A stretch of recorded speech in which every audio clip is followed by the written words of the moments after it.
Hello everyone. Welcome back to Peach Simplified. I'm Dr. Nisha Bhardwaj, a senior resident at Kalavati Saran Children's Hospital. Today we are going to continue our series on mastering pediatric growth charts. If you have seen part 1, then you know that we have already covered what a growth chart is, what are WHO and IAP growth charts, and how to exactly plot on a growth chart. Continuing this series today, we are going to see what are centiles, what are Z scores, and how to actually interpret a growth chart in practical scenarios. So let's start with it. Let's start with understanding what centiles are. So, what does a centile literally mean? So, centile defines the rank position of your child in the reference population. तो वो आपके बच्चे की उस पूरी population में एक तरीके से क्या rank position है वो बता रहा है. तो for let's say example, the child is on the 75th centile. तो इसका मतलब क्या हुआ that 7 अगर हम 100 टोटल पॉपुलेशन मानते हैं तो 100 में से 75 children are going to be below और बिहाइंड दिस चाइल्ड एंड 25 जो है वो इससे आगे होंगे. So in other words we can say that it tells you the percentage of children below that value. तो ये जो percentage of children below that value है ये हमें easily understand करने में हेल्प कर रहा है कि एक्चुअल में सेंटाइल्स हमें किस तरीके से डेटा समझा रहा है. So it is the percentage of children below that value जो हमने अभी समझा कि 75th सेंटाइल पे है तो 75% are going to be below this child. So what are the commonly used centiles जो हम अपने ग्रोथ चार्ट्स में देख रहे हैं? They can be third centile, 10th centile, 25th centile, 50th centile, 75th centile, 90th centile and 90th centile. तो ये corresponding होते हैं एक दूसरे के. जैसे अगर आप सेंटाइल के कॉरेस्पॉन्डिंग हमारा 97 सेंटाइल है, 10 सेंटाइल के कॉरेस्पॉन्डिंग हमारा 90th है, यहाँ से 25 यहाँ से 75th है. तो इस तरीके से we can easily remember what are the commonly use centiles on your growth charts. But centiles का एडवांटेज क्या होता है? सबसे पहला एडवांटेज है that these are easier for parents to understand. तो अगर आप एक पेरेंट को बता रहे हैं that your child is on -2 standard deviation, the child parent would be blank. उन्हें नहीं समझ में आएगा कि what exactly does this mean. But if you are saying that the child is on 75th centile और ऑन 50th सेंटाइल से let's say example, तो उन्हें समझ में आ रहा है that 50% of the children are below and 50% are above. तो इस तरीके से it is easier for parents to understand and they are also involve in your follow up process. Then they are also visually intuitive on growth charts. So in your growth charts, you get these centile lines and plotting a value on your growth chart. After this, you can easily see कि बच्चे का कौन से centile पे आ रहा है, and then you can follow up with further recordings and see the trend कि बच्चा growth किस तरीके से कर पा रहा है. So these are the two advantages of using centiles. So now with the help of a diagram, let's see what exactly centile is. तो अगर हम यहाँ पर इस डायग्राम में देखें, the child or child here is on 40th centile. तो 40th centile का मतलब क्या? हमने अभी पढ़ा that it tells you the percentage of children below that value. इसका मतलब क्या हुआ कि 40% of children they are shorter than this child and rest 60% they are going to be taller than this child if you are talking about height here. तो इस तरीके से हम इजीली देख सकते हैं कि यहाँ पे हमारा ये रैंक पोजीशन बता रहा है कि इतनी 100 की पॉपुलेशन में 40th के ऊपर हमारा बच्चा यहाँ पे है अगर वो 40th सेंटाइल पे आ रहा है तो. This is what centiles are. Now let's see with a real life example कि सेंटाइल्स कैसे हम यूज कर सकते हैं and how they are visually intuitive to on a growth chart. So we have a 10-year-old boy who weighs 30 kg and the height is 125 centimeters.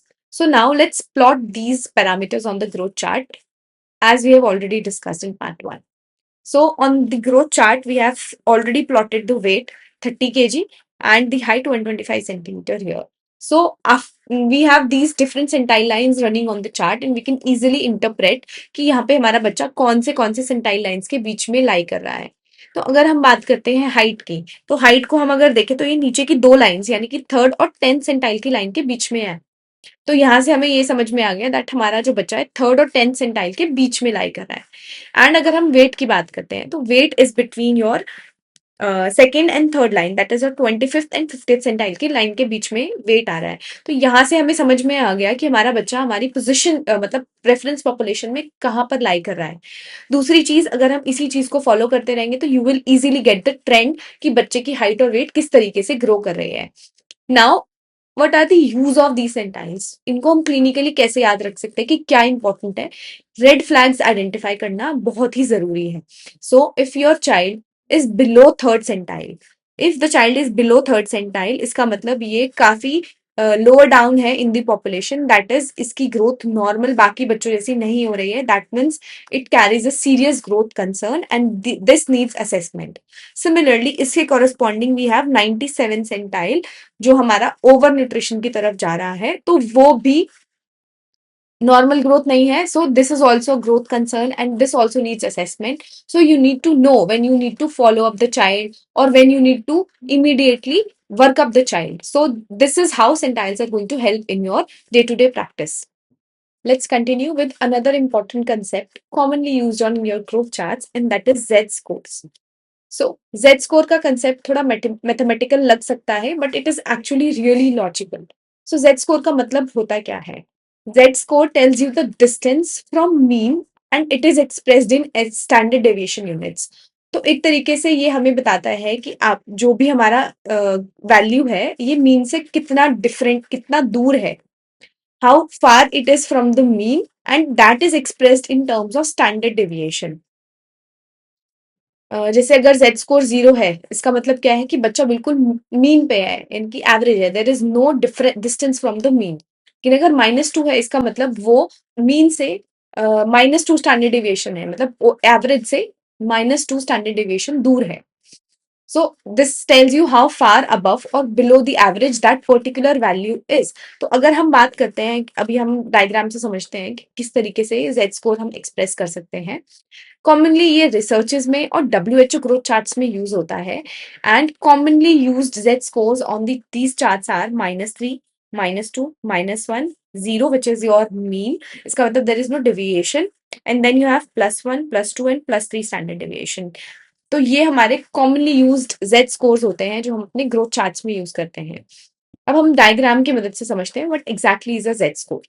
तो अगर हम यहाँ पर नॉर्मल बेड शेप्ड कर्व देखते हैं हमारी मीन, हमारी पॉपुलेशन का, this data is normally distributed, जो हमारा गॉसियन कर्व है वो हमें दिखाई दे रहा है यहाँ पे। And we see that this is your 0 standard deviation, इसका मतलब दिस इज योर मीन, ये हमारा बीच की वैल्यू आ गई है। Most of the children they are here, and 0 standard deviation का मतलब है दैट ये मीन से ज्यादा डिफर नहीं कर रहा है, कहीं भी नहीं कर रहा है, मतलब it is on the mean. And if you are seeing that this is minus standard deviation and this is plus, तो माइनस और प्लस हमें डायरेक्शन दिखाता है, दैट माइनस का मतलब क्या है, that it is on the lower side, plus का मतलब है that is it is on the upper side, and 1, 2 and 3 ये दिखाते हैं that how far they are from your mean. जैसे अगर -1 है और -2 है, इससे हमें पता चल गया that -2 is further away as compare to -1 from the mean. तो इससे हमें पता चलता है कि इसका कितना ज्यादा डेविएशन है। सिंपली इसका मतलब यही हुआ कि हमें स्टैंडर्ड डेविएशन की टर्म्स में Z स्कोर ये बताता है कि मीन से आपकी वैल्यू कितनी ज्यादा दूर या पास है।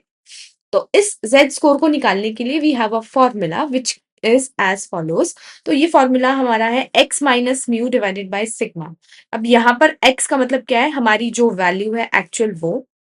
अब Z स्कोर में हम इसका मीन से डिफरेंस देख रहे हैं, तो हमारा जो मीन या एवरेज होगा उससे हम इसका डिस्टेंस देखेंगे, तो इसको सब्सट्रैक्ट करेंगे यहाँ पे। एंड हम किसकी टर्म्स में देख रहे हैं, हम देख रहे हैं स्टैंडर्ड डेविएशन की टर्म्स में, तो नीचे हमारा स्टैंडर्ड डेविएशन यहाँ पे आ जाएगा। तो इस तरीके से हम इजिली इस फॉर्मूला को समझ सकते हैं दैट Z स्कोर अगर निकालना है तो तुम्हें अपनी वैल्यू लेनी है और उसको माइनस करना है हमारे मीन से, क्योंकि हम मीन से डिस्टेंस देख रहे हैं उसका, और किसकी टर्म्स में देख रहे हैं, हम स्टैंडर्ड डेविएशन की टर्म्स में देख रहे हैं, तो हमें स्टैंडर्ड डेविएशन से उसको डिवाइड करना पड़ेगा, and this is how you will get the Z score. So let's start by using an example here, है ना। तो अब एक बच्ची है जिसका 110 सेंटीमीटर की हाइट है, ठीक है, और उसकी जो मीन है, मीन उस पॉपुलेशन का 120 सेंटीमीटर्स का है, और उसका स्टैंडर्ड डेविएशन हमें 5 सेंटीमीटर का दिया हुआ है। अब इस केस में हमें निकालना है कि what is the Z score for this. तो इस लड़की के लिए अगर हम निकालेंगे तो हमारी ऑब्जर्व वैल्यू क्या है, 110। अब इसमें से हमें माइनस करना है observed mean that is 120, and इसको डिवाइड करना है हमें स्टैंडर्ड डेविएशन से, बिकॉज उसी की टर्म्स में हमें बताना है, तो यहाँ पर आएगा 5। तो अगर हम इसको कैलकुलेट करेंगे तो it would B -10 divided by 5, इसका मतलब इट वुड बी -2। इसका मतलब हमें पता चल गया कि ये बच्चा जो है -2 स्टैंडर्ड डेविएशन पर लाई कर रहा है। इससे हमें एग्जैक्टली पता चल जाएगा कि how far the child is from your mean. तो जो Z स्कोर होता है ये रिसर्चेस और WHO चार्ट्स में क्यों कॉमनली यूज होता है, क्योंकि ये ज्यादा प्रिसाइज तरीके से हमें बताता है that how far is your child, और ये डायरेक्शन भी बता रहा है कि मीन से कितना है, मतलब माइनस की तरफ है या प्लस की तरफ है. So this is more accurate when you are comparing it with the centiles. So that's why they are commonly used in your research purposes and your WHO growth charts. Now, let's see another important concept and which is mostly ignored by most of your residents, and that is growth velocity. तो growth velocity का मतलब क्या होता है कि एक तरीके से ग्रोथ की वेलोसिटी बता रहा है, मतलब कि ग्रोथ कितनी ज्यादा हो रही है वो बता रहा है हमें, है ना. सो डेफिनेशन का मतलब, इसको डेफिनेशन वाइज कैसे समझते हैं. Growth velocity is the increase in height per unit time. क्योंकि वेलोसिटी है तो हमें पर यूनिट टाइम में देखना पड़ेगा, और ग्रोथ की बात कर रहे हैं यहाँ पे, हम लीनियर ग्रोथ की बात कर रहे हैं, तो हम हाइट को देखेंगे. तो it is increase in height per unit time. And usually क्योंकि ये increase in height per unit time है, तो हम इसको एक्सप्रेस करेंगे एज सेंटीमीटर्स पर ईयर, है ना. तो अगर हमें, मतलब इसका मतलब क्या है कि जो चेंज इन हाइट है पर यूनिट टाइम हम वो देख रहे हैं, तो इसका फॉर्मूला क्या होगा. Simple same formula is change in height. इसका मतलब जो अभी की हाइट है, यानी कि करेंट हाइट अगर हम देखें और माइनस करें उसकी जो प्रीवियस हाइट थी, तो इससे हमें चेंज इन हाइट पता चल जाएगा. और ये कितने टाइम पीरियड के ऊपर हुआ है, यानी कि जो टाइम इंटरवल है वो हम नीचे ले लेंगे. इससे हम इजीली ग्रोथ वेलोसिटी कैलकुलेट कर सकते हैं. तो अब एक एग्जांपल से देखते हैं ग्रोथ वेलोसिटी कैलकुलेट करके कि किस तरीके से ग्रोथ वेलोसिटी हम कैलकुलेट करते हैं. फॉर एग्जाम्पल, 6 ईयर्स पे एक बच्चा है जिसकी हाइट इज 110 सेंटीमीटर्स, है ना. तो ये हमारे पास एक हाइट हमारे पास आ गई है. And now at 7 years the child has grown till 116 centimetres. तो अब यहाँ पे हमें क्या पता चला that your previous height was 110 centimetres and your current height is 116 centimetres. तो यहाँ पे हमें इन दोनों का डिफरेंस देखना है. एंड यू नो कि ये 6 ईयर पे था और ये 7 पे, that the time interval here is 1 year. तो अगर हम यहाँ पर निकालें तो इससे क्या पता चलता है, 116 सेंटीमीटर जो उसकी करंट हाइट है minus 110 centimetre divided by 1 which is the time interval, this gives you the growth velocity as 6 centimetres per year. तो अगर हम ग्रोथ वेलोसिटी निकालना चाहते हैं, मिनिमम हमें 6 मंथ्स टू 1 ईयर का टाइम पीरियड देखना होता है. अदरवाइज फेलेशियस ग्रोथ वेलोसिटी हम कैलकुलेट कर सकते हैं. सो बी श्योर कि at least 6 months to 1 year you have followed up the child and then you calculate the growth velocity of the child. तो ग्रोथ वेलोसिटी निकालने का क्या मतलब फायदा क्या है, what is the advantage here. You already know कि जेड स्कोर क्या है, सेंटाइल क्या है, कंपेयर कर रहे हो ना आप पूरी पॉपुलेशन से. ग्रोथ वेलोसिटी का फायदा क्या है वो अभी हम यहाँ पे एक और एग्जाम्पल से समझते हैं. So you have a two children. One is child A and one is B. Today both of them are at the third centile. है ना. इसका मतलब ये दोनों के दोनों हमारे लोअर साइड पर हैं सेंटाइल्स के, -2 स्टैंडर्ड डेविएशन के पास है. Now you follow these child up. आज हमें बिल्कुल सेम लग रहे हैं, बट ग्रोथ वेलोसिटी के टाइम फॉर्म में अगर हम देखें तो ए की growth velocity is 6 centimetre per year, जबकि बी की ग्रोथ वेलोसिटी इज सिर्फ 2 सेंटीमीटर पर ईयर है. तो ये काफी कम हमें दिखाई दे रही है as compare to child a. इसका मतलब क्या है, अगर हम चाइल्ड ए की बात करें, लाइकली फेमिलियल हो सकता है, जिसकी ग्रोथ वेलोसिटी तो ठीक है, बट बच्चा इसलिए छोटा बिकॉज उसका जेनेटिक पोटेंशियल ही कम है. एंड इन सेकेंड चाइल्ड जो थर्ड सेंटाइल पे भी है और उसकी ग्रोथ वेलोसिटी भी कम है, this is a serious growth concern. And you have to work up this child कि किस वजह से इसकी ग्रोथ वेलोसिटी कम है. तो यहाँ पर ग्रोथ वेलोसिटी का इंपॉर्टेंट रोल आता है.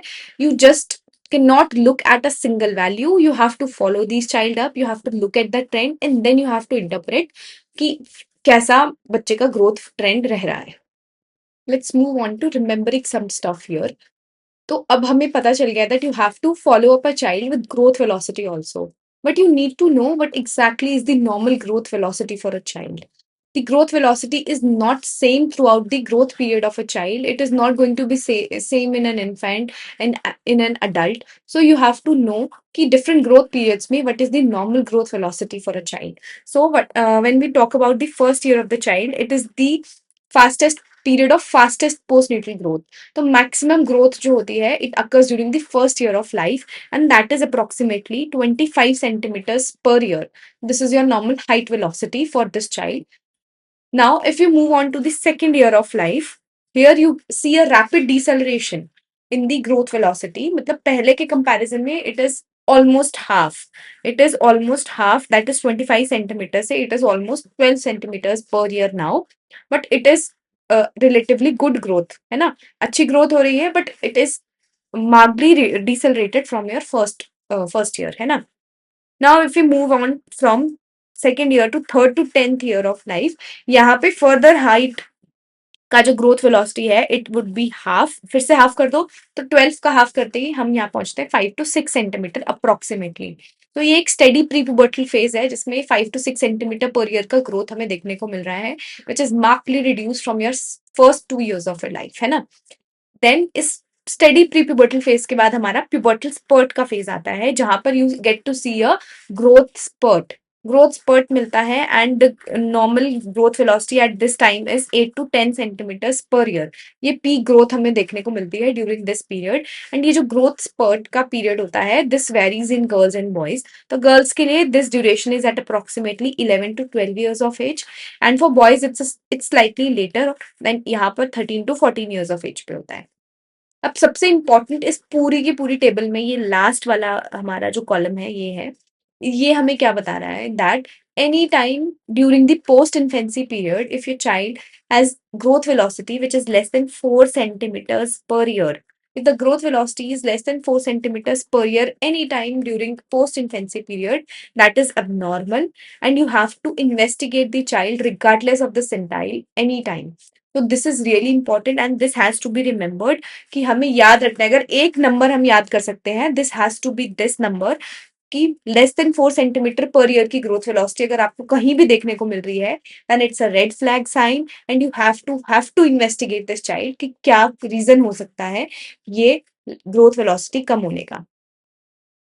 Let's move on to some practical stuff. अब हम यहाँ पे प्रैक्टिकल इंटरप्रिटेशन देखेंगे and we are going to see some tables where we are going to see कि which chart you are going to use, what are the different cut offs you have to use and what are the different terminologies you have to express your interpretation in. तो सबसे पहले ये rule याद रखना है that for less than 5 years you have to use WHO के charts in WHO का interpretation and terminologies, and 5 to 18 years of age group में you are going to use IAP के growth charts and IAP की terminologies. So this has to be really clear कि 5 साल से नीचे WHO, 5 to 18 years से ऊपर IAP के growth charts और उनकी ही terminologies हम यूज करते हैं। So first हम height for age के लिए टेबल देखते हैं।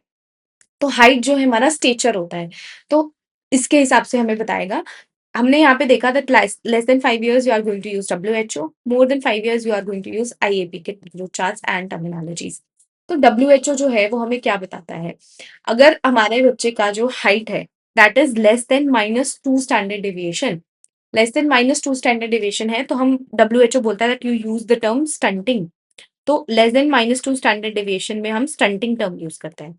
And if the stunting is severe, यानी कि वो अब -3 स्टैंडर्ड डेविएशन से भी और कम हो गई है, तो अब इसकी टर्म यूज हो जाएगी सिवियर स्टंटिंग। ठीक है, तो स्टंटिंग और severe stunting are the terms जो हम WHO में यूज करते हैं। अब अगर हम IAP की इंटरप्रिटेशन की बात करते हैं तो there you do not use stunting and severe stunting terms, यहाँ पे हम शॉर्ट स्टेचर टर्म यूज करते हैं। तो अगर आपकी हाइट फॉर एज नॉर्मल से कम है, यानी कि वो अगर -2 स्टैंडर्ड डिविएशन या लेस देन थर्ड सेंटाइल है, then you are going to use the term short stature here. और short stature severe short stature जैसा कोई टर्म नहीं है, तो सिर्फ शॉर्ट स्टेचर बोलना है, चाहे वो -2 स्टैंडर्ड डिविएशन से कम है, चाहे वो -3 स्टैंडर्ड डिविएशन से कम है, हर उसमें हम शॉर्ट स्टेचर टर्मिनोलॉजी यूज करेंगे। Next we are going to see कि वेट के बारे में हम कैसे करते हैं। तो अब वेट जो है it can be on the lower side also, it can be on the higher side also. तो अभी हम अंडर न्यूट्रिशन की बात करते हैं सबसे पहले। सो वेट, अगर बच्चे का weight for age is less than -2 standard deviation तो WHO बोलता है you use the term under weight, क्योंकि वेट कम है, अंडर वेट। ठीक है, लेकिन अगर ये और सिवियर हो जाता है यानी -3 से भी कम होता है तो that means it is severe, तो इसको हम बोलेंगे सिवियर अंडर वेट। तो वेट जो है मतलब अंडर वेट हम वेट फॉर एज के लिए यूज करेंगे हमेशा। ठीक है, क्योंकि weight for age is less than what is expected, तो ये अंडर है इसीलिए अंडर वेट हो गया, है ना। अंडरवेट जैसी सिवियर अंडरवेट जैसी कोई भी टर्मिनोलॉजी हम IAP में यूज नहीं करते हैं। तो after 5 years you can not say that the child is underweight, क्योंकि ये WHO की टर्मिनोलॉजी है, तो हमें लेस विद इन 5 years के ही स्पैन में हमें यूज करना है। नाउ अब हमने यहाँ पे हाइट और वेट देख लिया, अब हम now we have understood weight for age और हाइट फॉर एज की क्या टर्मिनोलॉजीज होती हैं। Now let's move on to weight for height and BMI, जो हमें उसका फैट कंटेंट के बारे में एक आइडिया दे रहा है। ठीक है, तो अब वेट फॉर हाइट के लिए we have different terminologies, wasting, severe wasting and thinness, ये अंडर न्यूट्रिशन के साइड है। तो डब्ल्यूएचओ के टर्म्स है वेस्टिंग एंड सीवियर वेस्टिंग। तो वेस्टिंग जो है तब बोलेंगे when your weight for height is less than -2 standard deviation, और उसको सिवियर वेस्टिंग का बोलेंगे जब weight for height is less than -3 standard deviation. Wasting और सिवियर वेस्टिंग जैसी कोई टर्मिनोलॉजीज हम आईएपी में यूज नहीं कर रहे हैं। There we use the term as thinness. तो जब भी आपका BMI with approximately -2 standard deviation से कम है या थर्ड सेंटाइल से कम है, तो you label that child as thin, तो वो थिननेस हो जाती है। तो वेस्टिंग सिवियर वेस्टिंग हम सिर्फ डब्ल्यूएचओ में यूज कर रहे हैं। ये हमारा अंडर न्यूट्रिशन की साइड था। अब हम बोलते हैं कि हम ओवर न्यूट्रिशन की साइड जा रहे हैं, तो क्या क्या टर्म्स हम यूज करते हैं। Here we have two terms, one is overweight and one is obesity. Overweight और obesity WHO और IAP दोनों में ही commonly used terms है। तो यही दो terms है जो दोनों में यूज हो रही हैं, वरना सब में अलग अलग terms यूज हो रही हैं। तो overweight WHO में सिंपल है, +2 to +3 स्टैंडर्ड डिविएशन, क्योंकि ये ज्यादा वाली साइड है। अंडरवेट हमने बोला था -2 से -3 है ना, और सिवियर अंडरवेट -3 से भी कम था। इसी तरीके से ओवरवेट +2 से +3 हो जाएगा, और ओबेसिटी +3 स्टैंडर्ड डिविएशन से भी ज्यादा हो जाएगा। अब आईएपी के कट ऑफ कुछ अलग हैं। आईएपी का बीएमआई के जो हमारे बीएमआई के जो सेंटाइल स्टैंडर्ड डिविएशन हैं वो है +0.55 से 1.33, और गर्ल्स में इट इज 0.67 से 1.63। और अगर इनसे ज्यादा हो जाता है, इसका मतलब +1.34 और +1.64 से ज्यादा हो जाता है, देन वी से कि ये ओबीज है। तो ये डिफरेंट टर्मिनोलॉजीज हमने पढ़े कि डब्ल्यूएचओ क्या टर्मिनोलॉजीज देता है, आईएपी क्या टर्मिनोलॉजीज देता है। हमने पढ़ा कि डब्ल्यूएचओ हमें बताता है that the child can be stunted और सिवियरली स्टंटेड, और ये चीज बेस्ड थी हमारी हाइट फॉर एज के ऊपर। ठीक है। डब्ल्यूएचओ हमें बोलता है the child can be underweight और the child can be severely underweight, और अंडरवेट से हमने याद किया था कि वेट अंडर है, that is it is weight for age. अब हाइट फॉर एज और वेट फॉर एज के बाद हमने पढ़ा कि there are two terms which is wasting and severe wasting, जो डब्ल्यूएचओ बोलता है वेट फॉर हाइट के बेसिस पे। ये सारी डब्ल्यूएचओ की टर्म्स हैं, और आईएपी में हमने टर्म्स पढ़ी थी जैसे कि शॉर्ट स्टेचर यूज करेंगे आप, या फिर थिननेस यूज करेंगे, और ओवरवेट और ओबेसिटी दोनों में ही हम कॉमनली यूज कर सकते हैं। अब हमने सारा कुछ पढ़ लिया कि इंटरप्रिटेशन कैसे करना है, क्या क्या टर्म्स यूज करने हैं, जेड स्कोर क्या होता है, सेंटाइल क्या होता है। अब क्या है कि आपने प्लॉट कर लिया और मल्टीपल वैल्यूज भी प्लॉट कर लिए हैं, तो अब हमें कुछ ट्रेंड मिलेगा, और आपने वेट, हाइट, हेड सर्कम्फरेंस सब कुछ एक चार्ट में प्लॉट किया हुआ है। Now you are going to see कि क्या पैटर्न फॉलो हो रहा है। This is very very important. ये एक एडवांस्ड पीडियाट्रिशियन और एक बिगिनर के बीच में वेरी इंपॉर्टेंट डिफरेंस है, that you recognize these patterns. If you are able to recognize these patterns, you can easily narrow down कि आपके क्या क्या differentials हो सकते हैं, you can work up on these specific causes, है ना। तो सबसे पहला पैटर्न हमने इसके अंदर देखा। सबसे पहले पैटर्न में हमारा ब्लू कलर का जो है वेट है, और ग्रीन में यहाँ पे हाइट है। तो सबसे पहले पैटर्न में वेट सबसे पहले कम हो गया, उसके बाद हाइट कम हुई, बट ये बाद में इफेक्ट हुई, है ना। और हेड सर्कम्फरेंस यहाँ पर स्पेयर्ड है।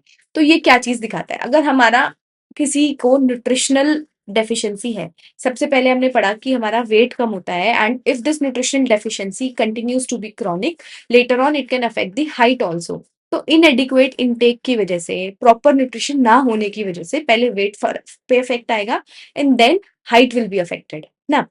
अब हमारा दूसरा पैटर्न क्या है, दूसरा पैटर्न हमें बता रहा है कि वेट भी कम हो रहा है, हाइट भी कम हो रहे हैं, एंड दोनों साथ के साथ कम हो रहे हैं, है ना। Both are dropping together. यहाँ पे हेड सर्कम्फरेंस यहाँ भी इंटायरली स्पेयर्ड है। तो ये हमें किस तरफ दिखा रहा है, हाइट भी कम है, वेट भी कम है, बट हेड सर्कम्फरेंस यानी कि हम बोल रहे हैं कि ओवरऑल ग्रोथ तो सही हो रही है। क्यों कम है, बिकॉज यहाँ पर ये फेमिलियल शॉर्ट स्टेचर है, इसका जेनेटिक पोटेंशियल ही कम है, इस वजह से दोनों इक्वली अफेक्टेड है। अब एक तीसरा पैटर्न है जिसके अंदर हमारा हाइट, वेट और हेड सर्कम्फरेंस तीनों ही काफी कम है, and they are low from the birth only. Head circumference भी अफेक्टेड है, ये भी बर्थ से कम है, हाइट भी बर्थ से कम है, लो भी बर्थ से ही, वेट भी बर्थ से ही कम है, सब कुछ लो है।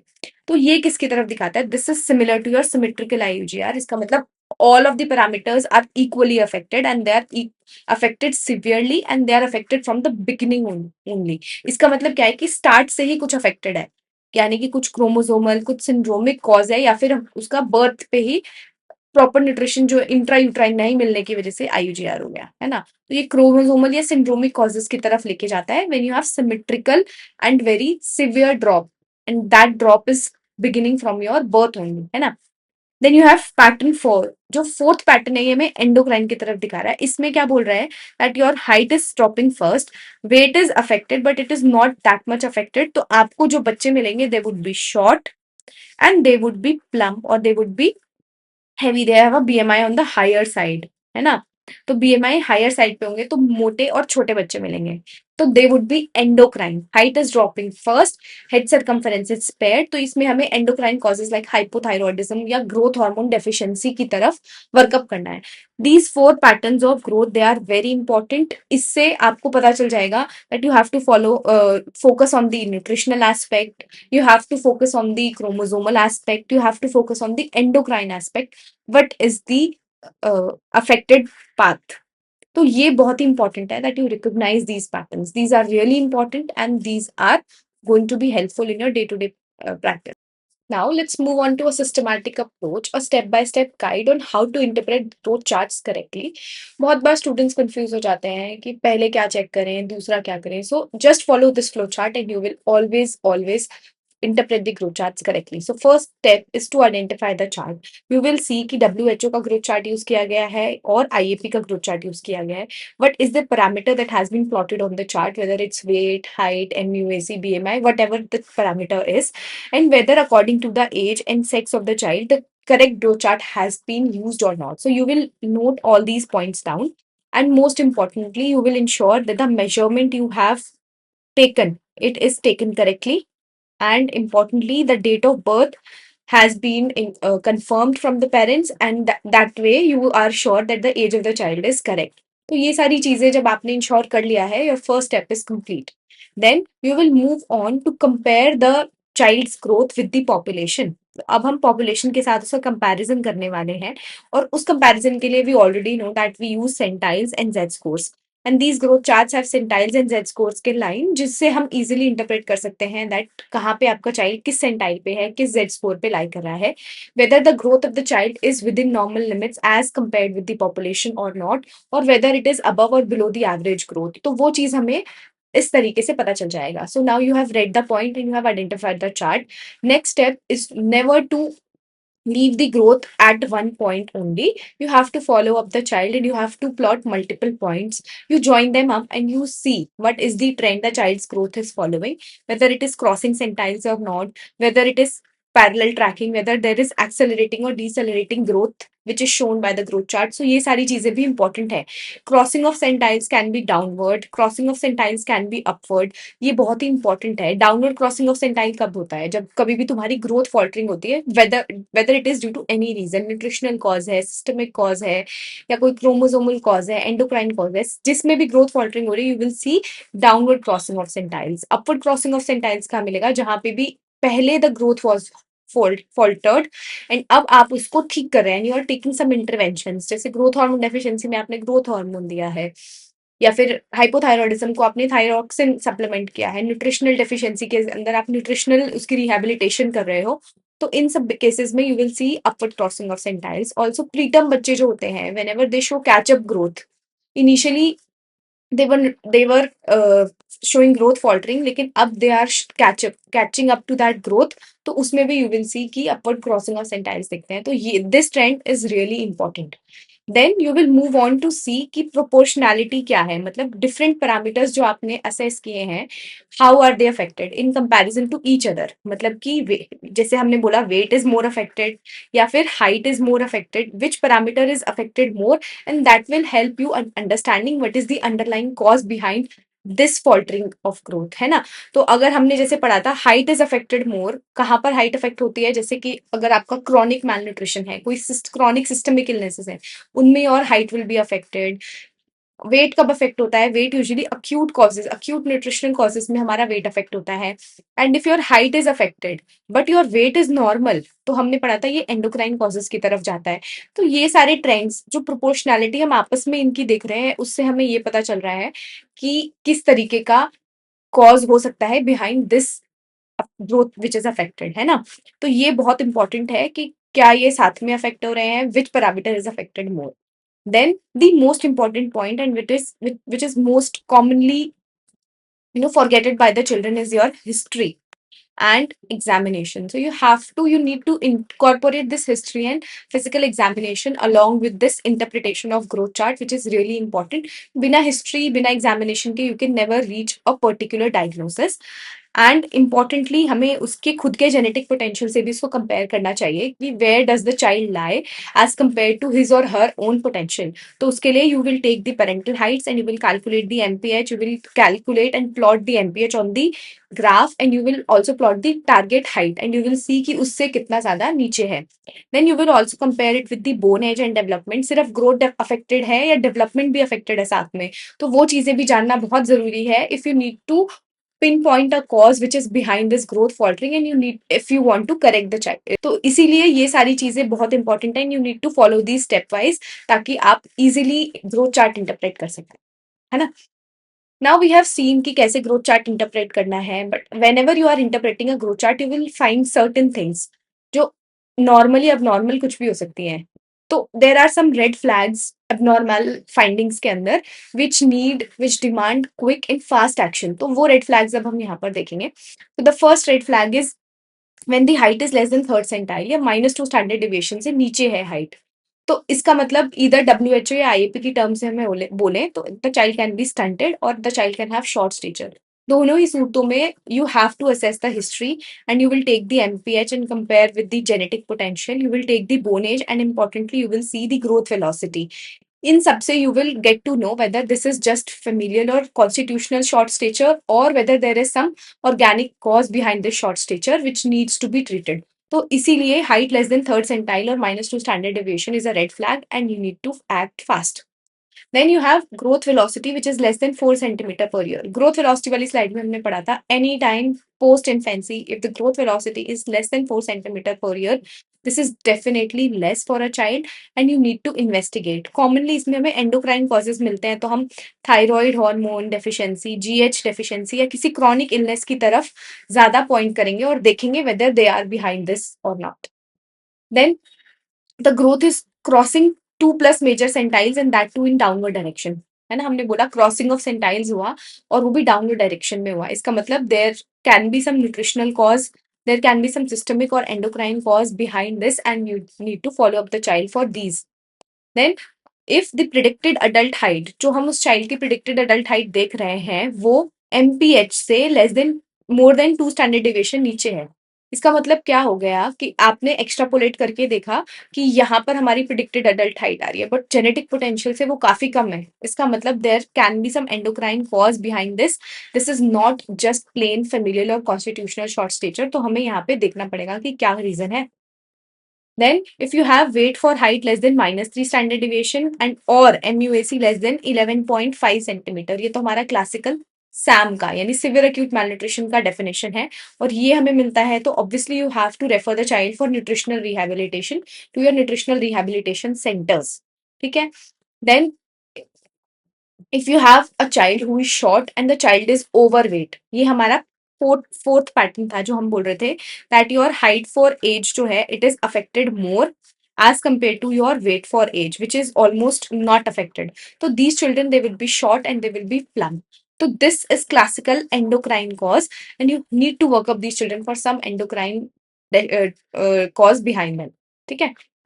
And if the last red flag is if the red head circumference is crossing centiles, whether it can be upward crossing or downward crossing, you need to have a neurology or a neurosurgery input also in these children because ये जो हमारा head circumference है we already know कि ये brain growth के साथ में चलता है.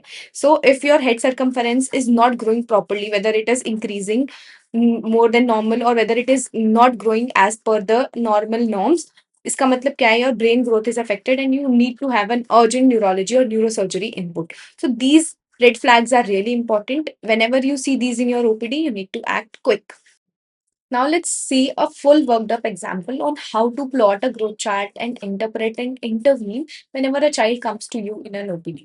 So सबसे पहले हमें we have been given a 3-year-old boy, 3 साल का बच्चा दिया गया है and the child weighs 10.5 kg today and the birth weight was 2.9 kgs.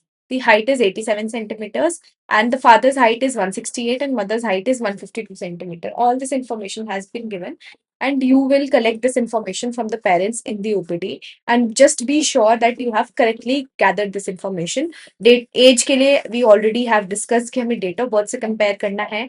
Measurements के लिए you need to be sure that you have taken the measurements correctly. And after you have made sure all of this, we will select the growth chart. सबसे पहले 3-year-old boy है, that means we have to use this WHO growth chart. So we have a choice here. Just WHO growth charts भी you can use and you can use this WHO and IAP combined charts also. इसका फायदा क्या है that on a single growth chart you can trace the whole growth जो उसकी 18 years तक होने वाली है throughout the pediatric age group. So इस उसमें aspect में ये beneficial है. So you can use this also and if you have just WHO chart you can use that also. Now you have been given the child as a boy. इसका मतलब you will be using blue वाले जो हमारे charts होते हैं उनको. Okay. Now we have chosen the growth chart. अब growth chart depending on the parameter also you will see. क्योंकि हमें weight और height plot करना है तो WHO plus IAP height and weight charts हम use करेंगे. ठीक है. तो we have chosen the growth chart. Now this is our growth chart. This is the WHO and IAP combined 0 to 18 years boys के लिए weight और height का growth chart which we'll be using here. अब हमारा सब कुछ एकदम information correct है. यहाँ पे हमने लिखा नेम दैट इज एक्स हमने यहाँ पे लिखा and you always have to ask for the date of birth. तो डेट ऑफ बर्थ हमने यहाँ लिख दिया. Now we will start plotting this parameter on the growth chart. सबसे पहले on the x-axis you will identify the age of the child. So यहाँ पे you clearly see that this is the age here 3 year है ना. अब y-axis पे you will point out the measurements. तो यहाँ पे दिखाया गया है that the weight of the child is 10.5 kg which would be somewhere here and the height of the child is 87 centimeters which would be somewhere 87 यहाँ. Then at the intersection of these points you will plot a point and that would be your measurement है ना. तो यहाँ पर the weight would be somewhere here which is easily seen कि ये less than third centile है यानी कि ये -2 standard deviation से कम है. अब अगर हम हाइट की बात करते हैं तो दिस इज 85 86 87 है ना. तो 87 भी जो है हमारा थर्ड सेंटाइल से नीचे आ रहा है. And if we see here almost equally they are below the third centile है ना. तो जो हमारी वेट फॉर एज है that is also less than -2 standard deviation and the height for age is also less than -2 standard deviation. So what are the terminologies we are going to use? हमें पता है कि WHO की terminology यहाँ पे use हो रही है. तो हमने पढ़ा था weight for age के लिए हम यूज करते हैं underweight. अब less than minus standard deviation है तो child would be underweight and अगर height for age भी less than -2 standard deviation है तो the child would be stunted. यहाँ पे we have not used the weight for height charts उसको भी यूज करना है and you have to see क्या टर्मिनोलॉजी वहां पर यूज हो रही है. ठीक है. अब ये हमने देख लिया. We will follow up the trend. ये सब हम आगे की अगर मेजरमेंट्स लेंगे तो उससे वी कैन सी कि क्या ट्रेंड फॉलो हो रहा है. अब सबसे इंपॉर्टेंट है कि हमें उसके खुद के जेनेटिक पोटेंशियल से भी उसको कंपेयर करना है whether the child is growing well or not, whether it's just constitutional or familial short stature or there is some underlying cause here also. तो हम इसकी मदर की और फादर की हाइट निकालेंगे एंड दैट उससे हम निकालेंगे एमपीएच. तो एमपीएच हमें पता है बॉयज के केस में you have to add and girls के केस में यू हैव टू सब्ट्रैक्ट है ना. तो यहाँ पे 168 plus 152 you will add 13 and you will divide it by 2. तो यहाँ पे उसकी जो एमपीएच आती है that would be 166.5 सेंटीमीटर. ये तो एमपीएच है. अगर हम टारगेट रेंज की बात करते हैं तो हम उसमें सिंपली +-6 करते हैं तो ये 160.5 से लेकर के 172.5 सेंटीमीटर तक आ जाएगी. तो ये इसकी टारगेट रेंज है. अब हमें ये पता है बट ये हम ग्रोथ चार्ट पे कैसे डालेंगे कैसे प्लॉट करेंगे वो अभी देखते हैं. तो यहाँ पे 165 so somewhere here is your MPH. ये इसकी एमपीएच है. अब टारगेट रेंज कहाँ तक आएगी.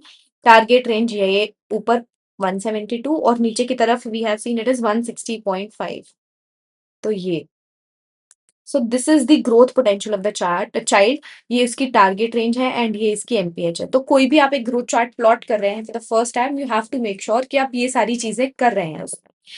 अब एक चीज आती है how you will compare this with your child का जेनेटिक पोटेंशियल. तो अब इसको एक्सट्रापोलेट करते हुए हम देखेंगे कि क्या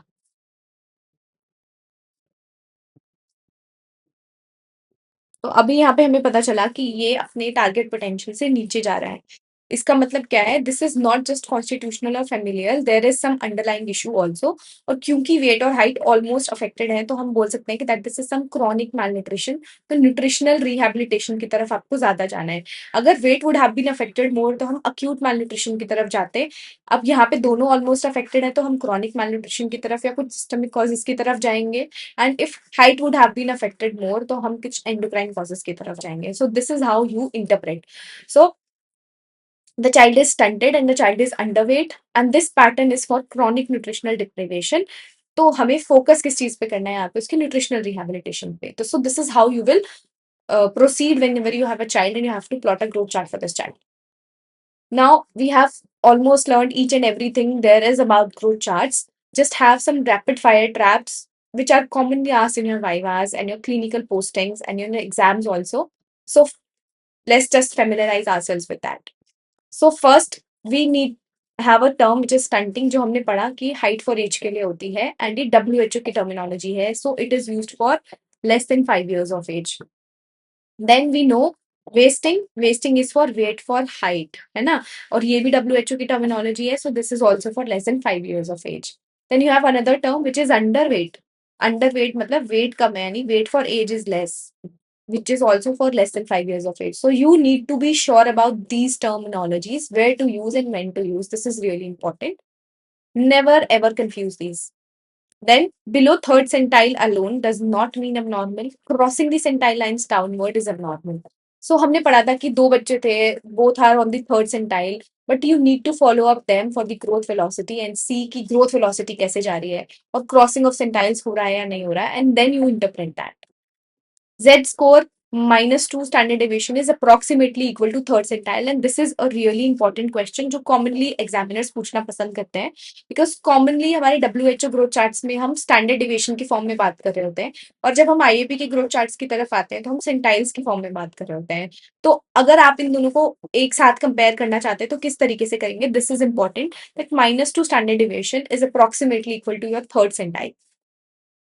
देन एक हमने जो ट्रेंड वाले उसमें पढ़ा था, that short and obese is equal to endocrine always. तो ये याद रखना है कि इस तरीके का अगर ग्रोथ पैटर्न हमें देखने को मिलता है तो you need to look up for some endocrine causes. And if there is someone who is tall and obese, तो कुछ सिंपल या एक्सोजेनस ओबेसिटी है, मतलब क्या उसका जंक फूड इनटेक देखो, उसकी एक्सरसाइज, तो इसमें हमें लाइफस्टाइल मॉडिफिकेशन पे ध्यान देना है whenever you have a child who is tall and obese. लेकिन जब शॉर्ट और ओबीज की बात आती है तो you need to work for endocrine causes and you need to correct those causes. सबसे important that you have to correct use the corrected age for preterms until 2 years of age. तो ये बहुत important है क्योंकि बहुत बार हम ये भूल जाते हैं एंड यू ओवर डायग्नोज कि the child is having some growth faltering, तो ये बहुत इंपॉर्टेंट है। And then you use head circumference only till 2 years of age. After that, you use only if clinically indicated. So you do not say that you have taken head circumference after if it is not clinically indicated after 2 years. So this was all for today. With this, we have concluded our second part on mastering pediatric growth charts. Let's see what we have learned today. We have learned what are centiles and Z scores and what do we mean by them. Then we saw what is growth velocity, the importance of growth velocity in day-to-day practices. Then we learned different terminologies that are used by WHO and IAP for interpretation. Then we saw at recognizing the trends and patterns and how they help us in recognizing and reaching till the root cause. Then we saw some red flags where you need to be quick and fast in your action. Then we saw a growth chart. Saw a clinical scenario where we plotted a growth chart together, right from plotting, interpretation, and devising an intervention for the child. So this was all for today. Please do like and subscribe. We are coming up with more such videos. Please do mention in comments which other topics you want us to simplify. Till then, keep learning with Pete Simplified. Thank you so much.